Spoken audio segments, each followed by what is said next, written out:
વ્રજવાસીઓની સામે, યાદવો છે, પાંડવો છે, વ્રજવાસીઓ છે કે ભાઈઓ મારી એક ઈચ્છા છે. શું આપણે અહીંયા આવ્યા છીએ ત્યારે એક સારું કામ કરતા જઈએ તો? અમાવાસ તો વળી ગઈ, ભરણ પૂરું થઈ ગયું, પણ તીર્થભૂમિ તો છે ને કે હા, તો આપણે અહીંયા યજ્ઞનું આયોજન કરીએ. તીર્થમાં આવ્યા છીએ યજ્ઞ થઈ જાય તો જો સોનામાં સુગંધ થાય. તીર્થમાં જઈએ ત્યારે અન્નદાન દઈએ, યજ્ઞ હવન કરીએ, સંધ્યાવંદન કરીએ, એનું અસંખ્ય ઘણું પૂર્ણ મળે છે. અને એક ફળ અને એક પુણ્યના પ્રભાવે જીવનું કલ્યાણ થાય છે. એટલે પ્રભુની આજ્ઞા બધાએ શિરોધાર્ય કરી. અને એ સમયે ભગવાન પરમાત્મા શ્રી કૃષ્ણ પ્રભુ છે પોતે ભગવાન, અને ભગવાનનો યજ્ઞ કરે છે. વિષ્ણુ મહાયાગ એટલે પરમાત્માનો યજ્ઞ કરે. એટલે સમાજને દોરે છે આ બાજુ. જો ભાઈઓ હું ઈશ્વર હતો છતાં પણ મેં આ કર્મ છોડ્યું નથી. એટલે જેની પાસે ભગવાને પૈસાથી સુખ આપ્યું છે, સાધનનું સુખ દીધું છે, એ માણસોએ 12 મહિને એકવાર પોતાને ઘેરે યજ્ઞ કરવો જ જોઈએ. ત્યારે આપણા સમાજમાં એવું લાગે બધું ખોટી રીતે ઘી હોમવું અગ્નિમાં ગરીબને ચોપડવાય મળતું ન હોય અને અહીંયા ડબ્બા ઉઈ જાય.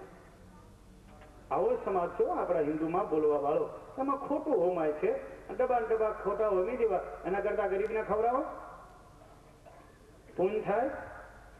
તો તમે એને આપણે કહો છો કે આ ખોટું ઘી તમે કુંડમાં હોમો છો અને ગરીબને ખવડાવો, તો પછી તું કેમ નથી ખવડાવતો? બીજાને ઉપદેશ કરવામાં આપણે પંડિત થાય, પણ પાળવાનું હોય કે નહીં, એ અમારી શક્તિ એવી ભક્તિ. ભાઈઓ, વિષ્ણુ મહાયાગ જે તમારા ગામના આંગણે જે તૈયારી કરી છે, તમારા ભાગ્ય બહુ સારા છે. ખાલી વિષ્ણુ યાગ નથી. એટલે તમને તેમ વિષ્ણુ યાગ કેવળ એક દિવસનો થાય છે, સવારે શરૂ છે ને સાંજે પૂરું થાય. વિષ્ણુ શસ્ત્રના 5 સવાલા કરી વિષ્ણુ ભગવાનના નામ લઈ અને એના 10મા ભાગે આહુતિ 12,500 આહુતિ આપવામાં આવે, એને વિષ્ણુ યાગ કહે છે. એટલે આપણા મનમાં એવું એમ રહે કે ભાઈ આવું તો થયા જ કરે વિષ્ણુ યાગ, એમાં શું મોટું છે? પણ આ વિષ્ણુ મહાયાગ છે જે તમારા ગામના આંગણે ભગવાનના મંદિરની સાનિધ્યમાં થાય છે. એ વિષ્ણુ યજ્ઞ નહીં, વિષ્ણુ મહાયાગ. આ મહાયજ્ઞ કોણ કરી શકે? રાધા મહારાજાનું કામ છે અથવા ધનવાનનું કામ છે, અને એ સામાન્ય માણસ કોઈ કરી શકતો નથી.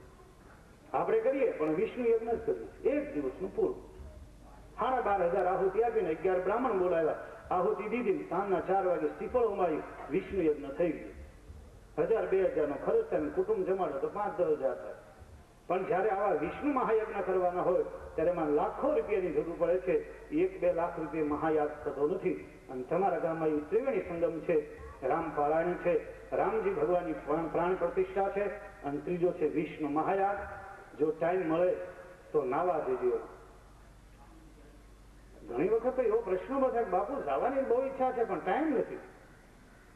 પણ એક દી ટાઈમ કાઢવો પડશે, તૈયારી રહેજો.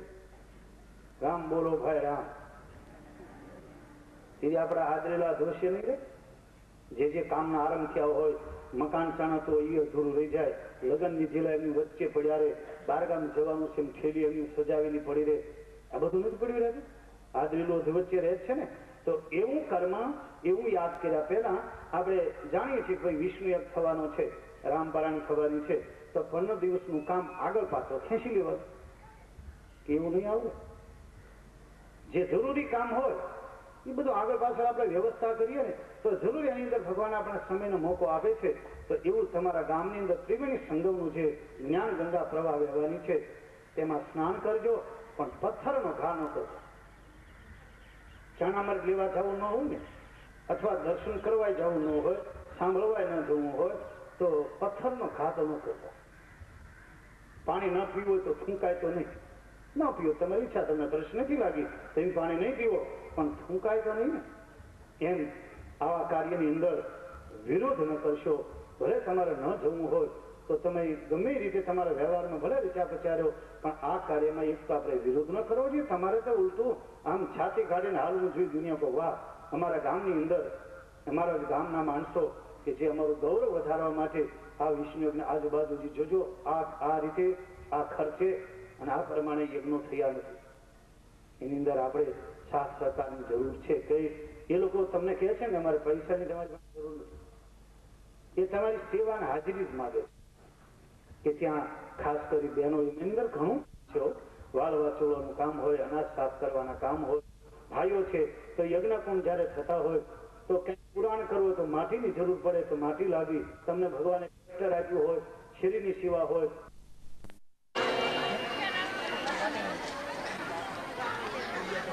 ભગવાન સીતારામજી મહારાજની કૃષ્ણ અનુકંપાથી આજે મારા ગામને આંગણે રામ દરબારમાં આપણે સત્સંગ કરી રહ્યા છે. જેનો મારો જે અનુભવ કરું છું, મને પોતાનો અનુભવ કરાવું કે જે આજે મને સત્સંગનો લાભ મળી રહ્યો છે એ જસનો લાભ છે. પૂજ્યપાદ ગરીબદાસજી મહારાજ જે કુકમાની અંદર જે તમારી ગુરુદ્વારાની ગાદી છે એ સંતોની કૃપા છે. કારણ કે પ્રથમ મુલાકાત ત્યાં સત્સંગને આપણે થઈ, કુકમા રામપારાયણ થઈ, ત્યારબાદ દેવજીભાઈ વાગડિયા તરફથી એમના પિતૃની શાંતિ માટે શ્રીમદ ભાગવતની સપ્તાહ થઈ. સોનામાં સુગંધ વિષ્ણુ મહાયાગનું આયોજન થયું. દિલીપભાઈ મારા કઈ બહુ ખાસ જાજો પરિચય નથી, કારણ કે ભાગવત સપ્તાહની પૂર્ણાહુતિના 2 દિવસ બાકી હતા અને ભાઈની મુલાકાત થઈ. જોકે સંતોની સાથે 7 કદમ ચાલવાથી મિત્રતારી થાય છે. એના માટે જીવન વિતાવવું નથી પડતું.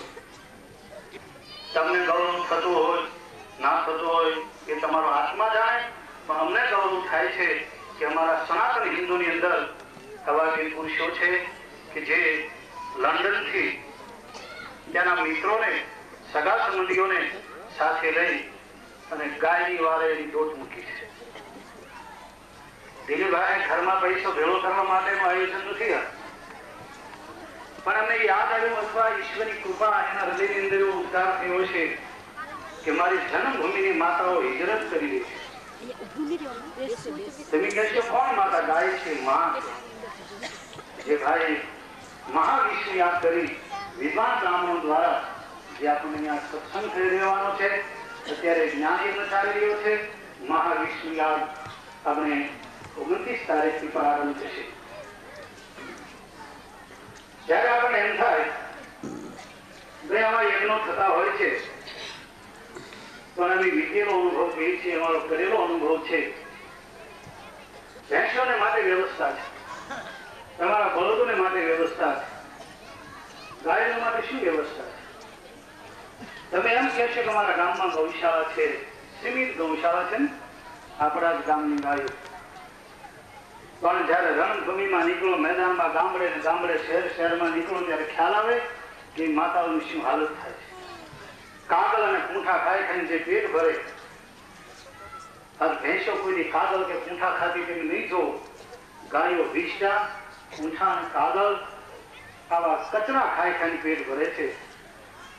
ત્યારે દિલીપભાઈએ ઝંડો ઉઠાવ્યો કે આ યજ્ઞમાં જે કઈ આવક થશે, જે 10,000 રૂપિયા યજમાનને નક્કી કરી અને એ પૈસા ગાયોની સેવામાં જાય એવું સાંભળી અમે પણ અમારા પ્રોગ્રામને આગળ પાછળ એનું ફારફેર કરી અમે પણ અમારી જે શક્તિ છે મુજબ તમારી સાથે રહેવા માટે જે ભગવાન અમને પ્રેરણા કરી છે એ ખરેખર ઈશ્વરી કૃપા છે. જયારે યજ્ઞની વાત આવે, ગાયોની વાત આવે, ત્યારે આજનો સમાજ કહે છે ખોટું ઘી શું કામ હોમો છે, ગરીબને તેલ વઘારવા મળતું નથી અને આ સાધુ બ્રાહ્મણ ભેળા થઈ અને સેંકડો ડબ્બા હોમે છે. આવા પ્રશ્નો કરે છે. જયારે દંત યજ્ઞ કરવો હોય તો તમને લાખોનું ડોનેશન મળી જાય. દંત યજ્ઞમાં સમજો છો, હાડકા કાઢવાનો યજ્ઞ. મોઢામાં ઈશ્વરે જે હાડકું દીધું છે દુખે છે, હાંસીથી ખેંચે ને યજ્ઞ ખેંચ સમાવે.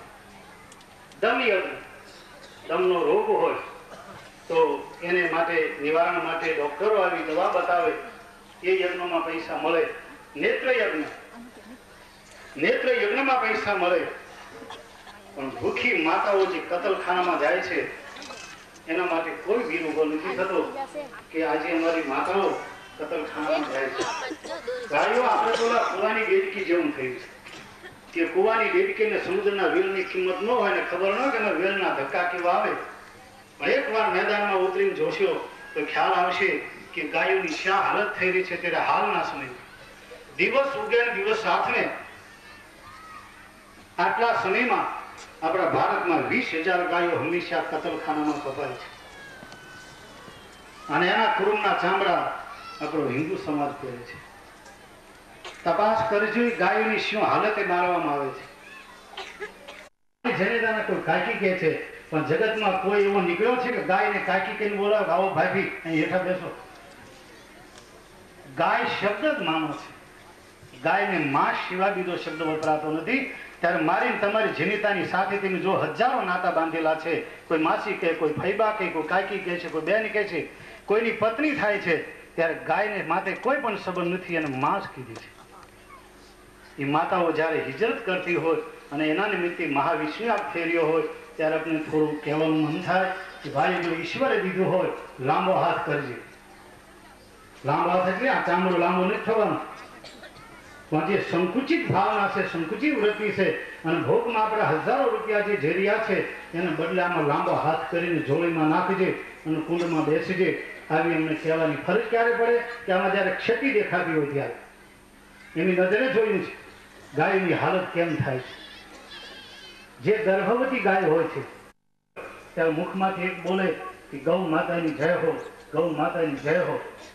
સાધુ ને સંન્યાસી આપણા સનાતન ધર્મમાં બે દળ મોટા છે, શંભુ દળ અને રામ દળ. શિવના ઉપાસકો, રામકૃષ્ણના ઉપાસકો, આ સનાતન ધર્મના મોટા બે પાયા છે, શંભુ દળ અને રામ દળ. સાધુની છાતીમાં ગોળવી સંસ્કૃતિ નીકળે, હાથમાં કમંડળ રહી ગયું હોય, હાથમાં ચીપિયો રહી ગયો હોય અને મોઢામાં નામ હોય ગાય માતાનું, ગૌ માતાની જય હો. અધમું આ સાધુને ઇલેક્ટ્રિક શમશાનમાં બાળવામાં આવ્યા છે. કોઈનો પગ કપાયો, કોઈનો હાથ કપાયો, અધમું સાધુ જેને હોસ્ટેલમાં લઈ જવા જોઈએ, જ્યાં એમને દવાખાને લઈ જવા જોઈએ અને બદલે લોરીઓમાં ભરી ભરી ઇલેક્ટ્રિક અગ્નિથી એને બાળવામાં આવ્યા છે. તે દિવસે ત્યાં હું હાજર હતો અને કમનસીબી એટલી કે એમ ખપ્યા નહીં અને આ બધું અત્યારે જોઈ રહ્યા છે. આવી ગાયોની હાલત હજી આપણા દેશમાં ચાલુ છે. ખૂણામાં બેઠા ખબર નથી, જ્યારે વિચરો ત્યારે ખ્યાલ આવશે.